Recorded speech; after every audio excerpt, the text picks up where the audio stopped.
शुभोदय बच्चों। आज मैं ज्योति के 7वीं कक्षा के छात्रों के लिए हिंदी थर्ड लैंग्वेज का पुनरावर्तन भाग 2 लेकर आपके सामने प्रकट हूँ बच्चों। इससे पहले वीडियो में हमने व्याकरण के बारे में चर्चा कर चुके हैं बच्चों। व्याकरण में हमने मुहावरों के बारे में और अनेक शब्दों के लिए एक शब्द और विशेषण लिखिए, विशेष लिखिए, इसके बारे में हम चर्चा कर चुके हैं। तो आज हम पाठ का पुनरावर्तन करने वाले हैं। उसमें आज मैं 3 पाठ के पुनरावर्तन करवाने वाली हूँ आपको। उसमें 2 गद्य भाग है और 1 है पद्य भाग बच्चों। 2 गद्य हैं, सुंदर कौन और प्यार भरा एक खत, और तीसरा पत्तों की खेल जो है ये कविता है। इसका आज मैं आपको पुनरावर्तन करवाने वाली हूँ। ध्यान दीजिए बच्चों। सुंदर कौन इस पाठ का सार मैं आपको बताने वाली हूँ। सुंदर कौन इस पाठ में किसी एक जंगल में एक बारहसिंगा घूमते घूमते अपने परिवार से अलग हो गया। वह दौड़ दौड़ कर थक गया। थक जाने की वजह से उसे बड़ी जोर से प्यास लगी। पास ही एक तालाब में वह पानी पीने के लिए रुका।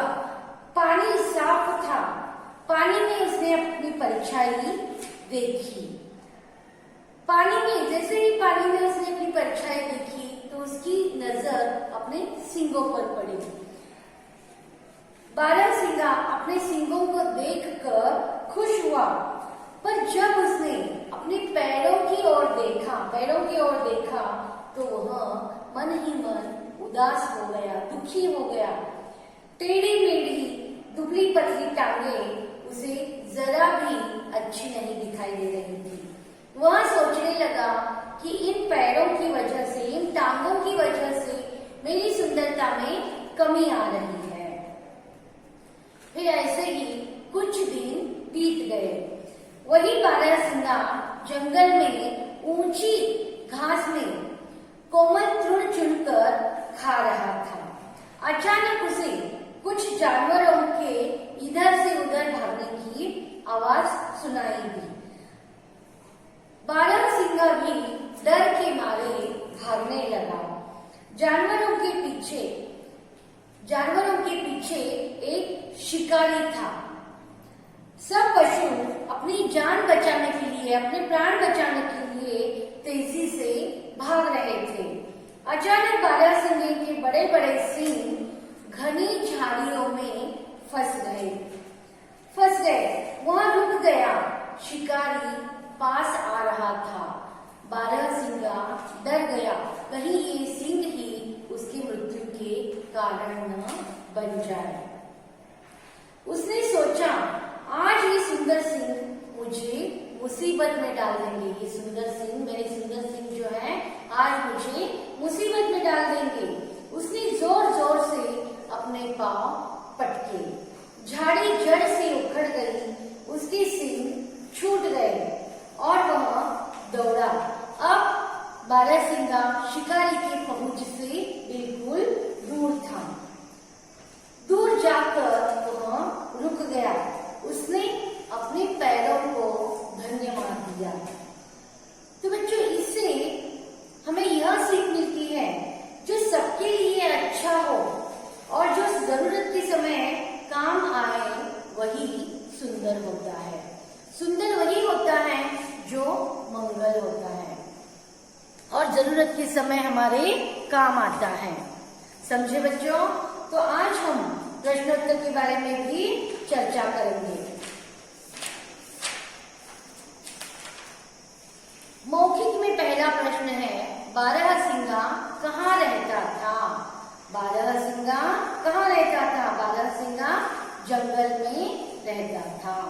बारहसिंगा कहाँ रहता था? एक जंगल में रहता था। बारहसिंगा सरोवर पर क्यों गया? बारहसिंगा सरोवर पर पानी पीने गया। बारहसिंगे को कैसे पता चला कि उसके सींग सुंदर हैं? बारहसिंगा जब पानी में सरोवर में पानी पीने गया तो उसने अपनी परछाई सरोवर में देखकर, पानी में देखकर उसे पता चला कि उसकी सींग सुंदर है। बारहसिंगा डर से क्यों कांपने लगा? बारहसिंगा डर से क्यों कांपने लगा? बारहसिंगा को, जब बारहसिंगा के सिंह झाड़ी में फंस गए तो उसे लगा कि कहीं ये सुंदर सिंह ही उसकी मृत्यु के कारण न बन जाए, इसलिए वह डर से कांपने लगा। नेक्स्ट लिखित में है बच्चों, लिखित में बारहसिंगा किस पर मुग्ध हुआ और क्यों?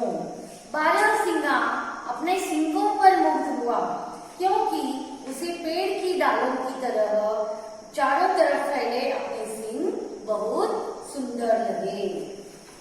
बारहसिंगा अपनी सुंदरता में किस कमी को देखकर उदास हुआ? बारहसिंगा अपनी सुंदरता में किस कमी को देखकर उदास हो गया? बारहसिंगे ने अपनी दुबली पतली टेढ़ी मेढ़ी टांगों को देखा तो उसे लगा कि इनके कारण ही उसकी सुंदरता में कमी आ गई है और वह उदास हो गया। बारहसिंगे के सिंह कहाँ फंस गए और वह उनसे कैसे निकला?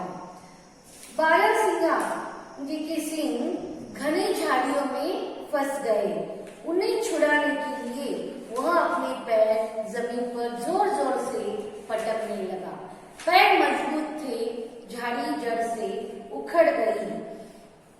उसकी मजबूत पैरों से झाड़ी टूट गई और उसके सिंग छूट गए। इस तरह बारहसिंगे ने अपनी जान बचाई। नेक्स्ट है, अंत में बारहसिंगे ने इसे धन्यवाद दिया। अंत में बारहसिंगे ने अपने मजबूत पैरों को धन्यवाद दिया। समझ गए बच्चों? अब नेक्स्ट लेसन है प्यार भरा एक खत। प्यार भरा एक खत। इस पाठ में दादी अपनी पोती को नए साल की शुभकामनाएं देने के लिए खत लिख रही है। तभी उसे अपने दादाजी की याद आती है, 50 साल पुरानी, जब उसके दादाजी ने, दादी जी के दादाजी ने उसे पत्र लिखा था। पत्र क्यों लिखा था? नए साल की शुभकामनाएं देने के लिए उसे पत्र लिखा था। याद आते ही उन्होंने अलमारी में से अपने दादाजी का पत्र निकाला जो 1952 में नए साल की शुभकामनाएं देने के लिए लिखा था। दादाजी को उर्दू और अंग्रेजी भाषा आती थी, पर हिंदी भी थोड़ी थोड़ी आती थी। टूटी फूटी हिंदी भी उन्हें आती थी। दादाजी ने एक कार्ड पर हिंदी में पत्र लिखा क्योंकि आशीर्वाद देना हिंदी में ही उन्हें उचित लगा। वह खत उनके प्यार से भरा था। खत के पीछे बा और बापू की तस्वीर थी। बा यानी कस्तूरबा गांधी और बापू यानी महात्मा गांधी जी की तस्वीर थी। हमारे राष्ट्रपिता महात्मा गांधी जी की तस्वीर थी। वह पत्र लेखिका ने घर में सबको पढ़कर सुनाया था। अब दादी भी अपनी पोती मीता को पत्र लिख रही है। नए तरीके से पत्र लिख रही है। उसे प्यार और शुभकामनाएं देने के लिए उसने पत्र लिखा है। उसने पत्र में लिखा है कि मीता, तुम्हें इस नए वर्ष में नया क्या सीखना है? छुट्टियों में मम्मी पापा के साथ यहाँ आने के लिए कहा है। और उसके लिए उसने, दादी ने अपने पोती के लिए कहानियों की किताबें खरीद कर रखी थी। खत लिखकर दादी बहुत भावुक हो गई और अपनी पुरानी यादों में खो गई कि बहुत वर्ष पहले जब उनके दादाजी ने शुभकामनाएं का पत्र भेजा था, उसके धन्यवाद का पत्र लिखती तो उनके दादाजी को कितना अच्छा हो लगता था। दादाजी भी बहुत खुश होते होते। जब शारदा या लेखिका को यह याद आया तो उसने दादाजी को धन्यवाद का पत्र नहीं लिखा था, तो उन्हें बड़ा बुरा लग रहा था। समझ गए बच्चों? अब हम प्रश्नोत्तर के बारे में चर्चा करेंगे। इसमें पहला प्रश्न है,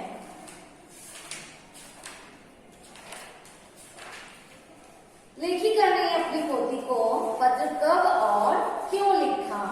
लेखिका ने अपनी पोती को पत्र 1 जनवरी को नए साल की शुभकामनाएं देने के लिए लिखा है।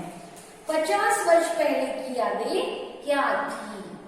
50 वर्ष पहले की यादें उस पत्र के बारे में थी जो लेखिका के दादाजी ने उन्हें नए साल की शुभकामनाएं देने के लिए लिखा था। वह पत्र हिंदी में लिखा हुआ था। दादी माँ ने अपनी पोती के लिए क्या लिखकर रखा था? दादी माँ ने अपनी पोती के लिए कहानियों की किताबें लिखकर रखी थी। लेटर बॉक्स में पत्र डालकर लेखिका क्या सोचने लगी? लेटर बॉक्स में पत्र डालने पर लेखिका सोचने लगी कि काश वह अपने दादाजी को धन्यवाद का पत्र लिख पाती, जिसे पाकर वे बहुत खुश होते।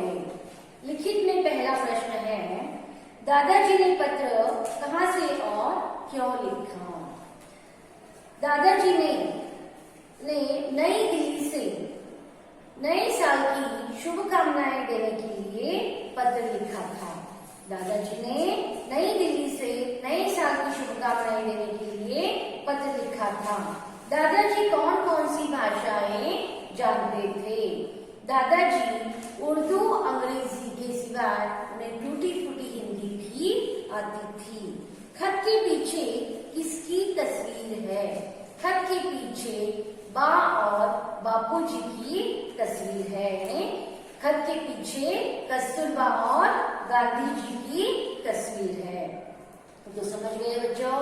नेक्स्ट कविता है बच्चों, पत्तों के खेल। इसमें कविता का नाम लिखकर कविता की पंक्तियां पूरी कीजिए भी, ऐसा भी प्रश्न आ सकता है। तो बच्चों, पत्तों के खेल इस कविता का है। वह अपने साथियों से कहता है कि तरह तरह के पत्ते इकट्ठे करके खेलेंगे। मैं पीपल का कोमल कोमल पत्ता लाकर उसका बाजा बजाऊंगा, यानी सीटी बनाऊंगा और पी पी करके बजाते हुए चलूंगा। तुम सब मेरे पीछे पीछे चलना। इस प्रकार खेल खेल में यहाँ पर क्या बन जाएगी? रेल बन जाएगी। फिर दूसरी पंक्तियों में कवि कहता है कि मैं बरगद का पत्ता जो गत्ते जितना मोटा होता है, मैं क्या बनूंगा? बरगद का पत्ता जो गत्ते जितना मोटा होता है, लाऊंगा इस पर चिट्ठी लिखकर कलकत्ता भेजूंगा। डाक से मेरी बरगद के पत्ते पर लिखी चिट्ठी कलकत्ता पहुंच जाएगी। तीसरी पंक्तियों में कवि ने क्या कहा है देखो। बच्चा अपने साथियों से पूछ रहा है कि कवि अपने साथियों से पूछ रहे हैं कि उन्होंने कभी नीम की पत्ती खाकर देखी है क्या? नीम की पत्ती का स्वाद बड़ा कड़वा होता है। इसकी टहनी से दातुन बनती है, जिससे हमारे दांत स्वस्थ रहते हैं। इसकी छाल से कई तरह की दवाइयां बनाई जाती है और इसके फल से, नीम के फल से तेल निकाला जाता है। तो बच्चों, इस तरह पत्तों के खेल इस कविता के प्रश्नोत्तर के बारे में हम चर्चा करेंगे। पत्तों के खेल इस कविता में कवि पीपल के पत्ते का क्या बनेगा? पीपल के पत्ते का क्या बनेगा? पीपल के पत्ते का सीटी बनेगा, बाजा बनेगा। गत्ते जितना मोटा किसे कहा गया है? गत्ते जितना मोटा किसे, बरगद के पत्ते को गत्ते जितना मोटा कहा गया है। नीम की पत्ती खाने में कैसी होती है? नीम की पत्ती खाने में बड़ी कड़वी होती है। लिखित में पहला प्रश्न है, कविता में किनसे खेलने की बात कही जा रही है? कविता में तरह तरह के पत्तों से खेलने की बात कही जा रही है। सबसे कोमल और चिकना पत्ता किसका है? सबसे कोमल और चिकना पत्ता पीपल के पत्ते को कहा गया है। चिट्ठी किस पर लिखी जाएगी और क्यों? चिट्ठी बरगद के पत्ते पर लिखी जाएगी क्योंकि वह गत्ते जितना मोटा होता है। कविता में नीम के क्या क्या उपयोग बताए गए हैं? कविता में नीम की टहनी से दातुन बनाई जाती है और तने की छाल से दवाई बनाई जाती है और नीम के फल से तेल निकाला जाता है। तो इस तरह बच्चों कविता में नीम के उपयोग बताए गए हैं।